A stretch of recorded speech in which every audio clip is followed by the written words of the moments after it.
இந்த சித்திரை மாதம் ரிஷபராசிக்காரர்களுக்கு கலவையான பலன்களை தரக்கூடியதாக இருக்கும். நீங்கள் எடுக்கும் முடிவுகள் இந்த மாதத்தில் மிகவும் முக்கியமானவை. அமைதியாக யோசித்து செயல்பட்டால் நல்ல முன்னேற்றம் காணலாம். வேலை மற்றும் தொழில் பகுதியில் புதிய பொறுப்புகள் வர வாய்ப்புள்ளது. உங்களின் முயற்சி மேலதிகாரிகளிடம் பாராட்டை பெற்றுத்தரும்.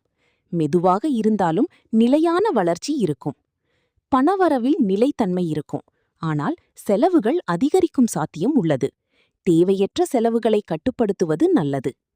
குடும்ப வாழ்க்கையில் சிறிய கருத்து வேறுபாடுகள் ஏற்படலாம்.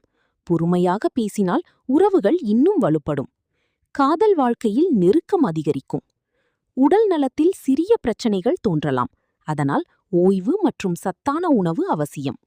இந்த மாதம் உங்களுக்கு அதிர்ஷ்ட நிறம் வெள்ளை, அதிர்ஷ்ட எண் 6, நல்ல நாள் வெள்ளிக்கிழமை, வழிபட வேண்டிய தெய்வம் துர்க்கை.